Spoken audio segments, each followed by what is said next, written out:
કીર્તિ Patel. Social media influencer કીર્તિ પટેલનો વિવાદ શમવાનું નામ નથી નહીં રહ્યો.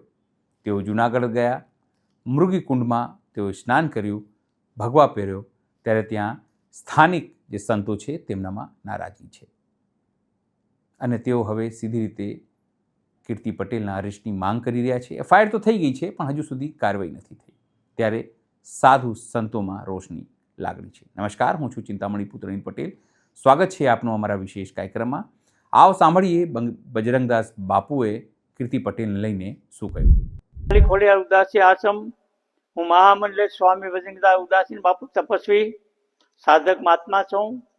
ઘણા વર્ષો ત્યાં તપસ્યા કરું. મારી ઉંમરે મોટી થઈ ગઈ છે કે જે જુનાગઢમાં તારીખ 15ના રોજ ભગવા અસ્ત્ર પહેરીને કીર્તિ પટેલ સાય સ્નાનમાં ઘૂસી ગઈ નાગા બાવાને વચ્ચે. એને એમ કહે છે કીર્તિ કે હું બધાને જોઈ લઈશ. વિડીયોમાં મેં સાંભળ્યું, મેં હરુભરું એને ઓળખતો પણ નથી. એટલે આ વિડીયા મેં જોયા બધાય. હવે આ કીર્તિ પટેલને ઉતારો કોની પણ રોકી કોની? આ મારો પ્રશ્ન છે સરકારશ્રીને. જુનાગઢ જિલ્લા કલેક્ટર એસપીને મેં રજૂઆત કરેલી છે આ બાબતમાં કે હું ફરિયાદી બનું છું. જુનાગઢના સાધુ આગળ ન આવે કંઈ નહીં, ક્યાંય પણ ગુજરાત પણ હું આગળ આવીશ તો પછી મહાત્મા હું કીર્તિને છોડીશ નહીં. એટલે કીર્તિના નામનો મેં ગુનો લખાવ્યો છે. અને એ મારે એસપી આઈને કલેક્ટર આઈને બધે વાત થઈ ગઈ છે, એની તપાસ ચાલુ છે. હવે આજકાલ ગાડી પકડવા જાય જ્યાં અહીં છે ત્યાં. અત્યારે એ હજી ભવનાથમાં મળી નથી. હવે મારી પાસે એવા રિપોર્ટ છે પણ કદાચ આને અમદાવાદ કે સુરત જાય, ત્યાંથી પકડી આવશે, એની રિમાન્ડની માંગણી થાય, એને મારકૂટ થાય. મને ઓફિસર ઉપર ખાસ વિશ્વાસ છે કેમ ઓફિસરોને મેં આશીર્વાદ આપ્યા છે. ઓફિસરો બને ત્યાં સુધી આ સનાતન ધર્મનું ખરાબ નહીં કરે. પૂરો વિશ્વાસ હિન્દુ છે અને ઘણાને હું ઓફિસરોને આશીર્વાદ આપ્યા છે. પ્રમોશન લઈને ગયા છે અહીંથી મારી પાસેથી. હિન્દુ સમાજને મેં બને ત્યાં સુધી સનાતન ધર્મનો ઘા કરે ત્યાં હું સહન કરતો નથી. બાપુ, આ ઘટનામાં તમારી માંગ શું છે? મારી માંગ એ છે કીર્તિ પકડને વહેલી તકે પકડે, એને પકડીને એની રિમાન્ડ દે, એને મારકૂટ કરે. એટલે જેવું હોય છે એવું કીર્તિ પટેલ ઓળખી નાખીને માની જાય કે ક્યાં મહાત્મા મને ઉતારો આપ્યો હતો અને ક્યાં મહાત્મા મને ભગવા કપડાં પહેરાવ્યા હતા. ક્યાં મહાત્મા મને ભગવા કપડાં પહેરાવ્યા હતા. એટલે કીર્તિ પટેલ માની જાય, મારી ગેરંટી.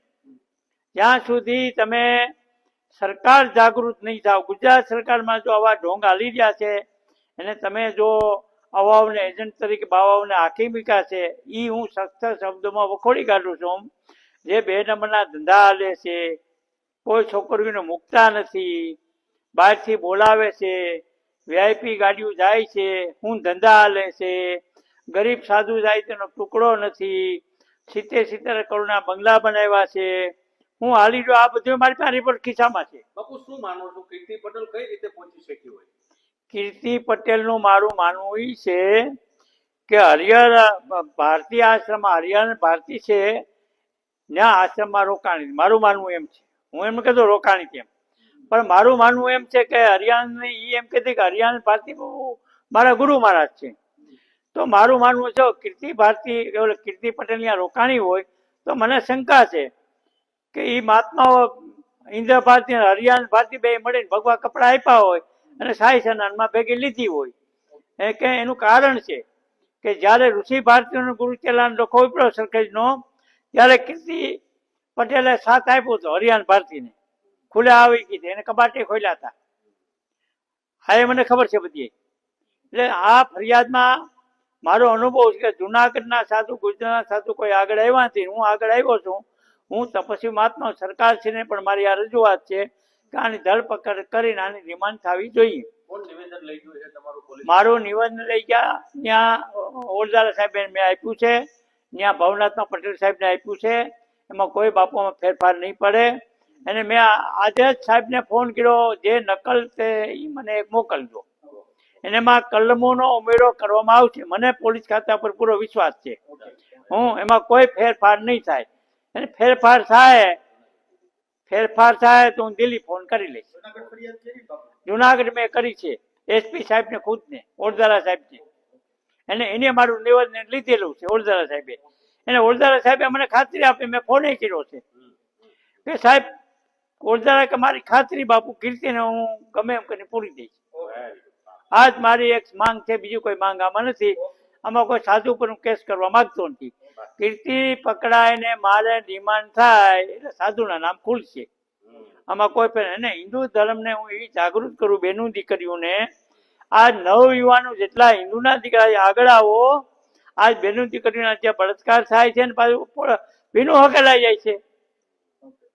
આમાં વિદ્યાવાળા આગળ આવો. હું તમે જ્યાં વિદ્યાવાળા કોઈ ત્યાં તમને સહકાર આપે. અમારી દીકરીઓના જે બળાત્કાર એ બંધ કરાવો. આજ અમે જોયું, અનુભવ કર્યો કે ભાજપવાળા ગાડીમાં નાખીને લઈ જાય છે. હમણાં દીવમાં પકડાના હું કરી લીધી પીનું ઓકેલાઈ ગયું. એટલે હું ખુલ્લો આક્ષેપ કરું છું. હું સરકારથી નથી બીતો. ભલે આશીર્વાદ. જે રીતે સમગ્ર ઘટના ઘટી કીર્તિ પટેલ લઈને, તેને લઈને આપ શું વિચારો છો, જરૂરથી અમારા કોમેન્ટ બોક્સમાં કોમેન્ટ કરજો. એ સિવાય અમારી યુટ્યુબ ચેનલને લાઇક કરો, સબસ્ક્રાઇબ કરો, બેલ આઇકન દબાવો. સાથે અમારી વેબસાઇટ છે www.gujaratplus.in, ત્યાં પણ જઈને તમે વધુ અપડેટ થઈ શકો છો. અત્યારે માટે બસ આટલું જ. નમસ્કાર.